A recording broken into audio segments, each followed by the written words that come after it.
Bonjour et bienvenue dans ce tutoriel où je vais vous montrer comment utiliser Zapier pour ajouter un apprenant à votre espace Teacheasy, même quand il vient de l'extérieur. Donc par exemple, si vous utilisez un outil de page de vente extérieure ou si vous avez un processus pour inscrire vos apprenants à l'extérieur avec une autre application, vous pouvez les ajouter automatiquement à Teacheasy grâce à ce qu'on appelle les automatisations et notamment grâce à un outil qui s'appelle Zapier.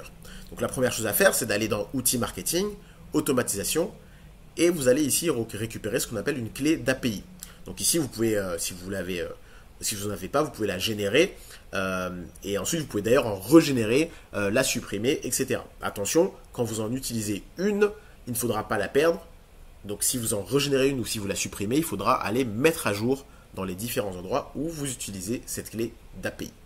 Donc, la première chose à faire, c'est que vous allez cliquer sur le lien Zapier pour aller sur Zapier et ajouter l'application Teacheasy à votre compte Zapier. Une fois que ça c'est fait, vous allez partir, hop, donc je vais recliquer là.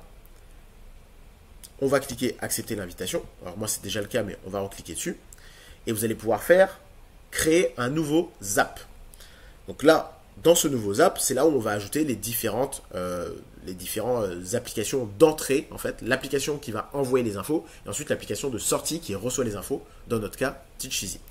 Alors moi, ici, pour l'exemple, j'ai utilisé un simple formulaire, où on va simuler le fait que quand quelqu'un remplit ce formulaire, en mettant le prénom, le nom et l'email, on veut envoyer les infos directement dans Teacheasy.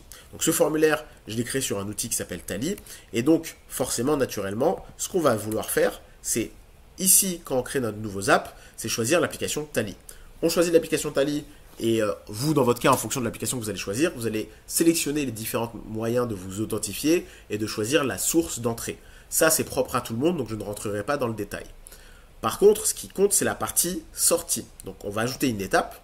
Et dans cette étape, on va pouvoir choisir justement Teacheasy. Dans notre cas, pardon, c'est Teacheasy ou c'est par exemple le Webbook. Mais dans notre cas, c'est plutôt Teacheasy. Donc avec Teacheasy ici, ce qu'on va pouvoir faire, c'est choisir du coup un événement qui sera ajouter l'apprenant.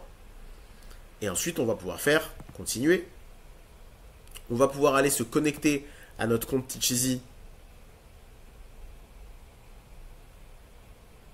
en mettant la fameuse clé dont je vous parlais tout à l'heure. Donc là, moi, je vais faire pause le temps de l'ajouter. Donc j'ai ajouté la clé et ça m'a bien connecté. Je peux faire continuer. Là, on peut choisir la formation à laquelle je veux ajouter quelqu'un. Donc là, il y a plusieurs façons de faire. On peut commencer à chercher la formation. Donc dans mon cas, on va taper juste freelance pour voir. Ah oui, ça doit être celle-ci.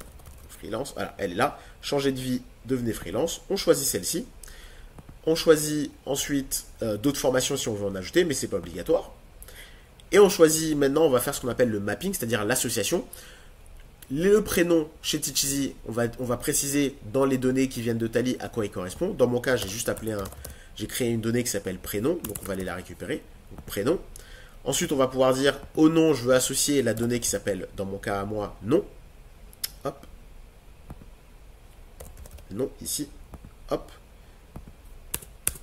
Voilà. Et comme vous voyez, d'ailleurs, on peut ajouter des choses en dur. Donc, on peut très bien dire que, par exemple, je veux envoyer au nom sur Teacheasy ce champ-là qui s'appelle nom dans mon formulaire et une donnée complémentaire. Alors ça, vous le faites en fonction du genre de données que vous envoyez.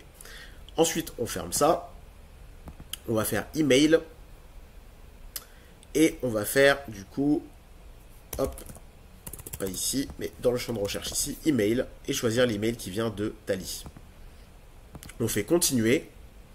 Là, on va pouvoir choisir aux différentes... on a choisi la formation, on a choisi les éléments. Et là, il nous redonne les infos, en fait. Il nous dit, voici ce qui va se passer. Vous allez envoyer vers cet identifiant-là comme formation, ça comme prénom, ça comme nom, etc.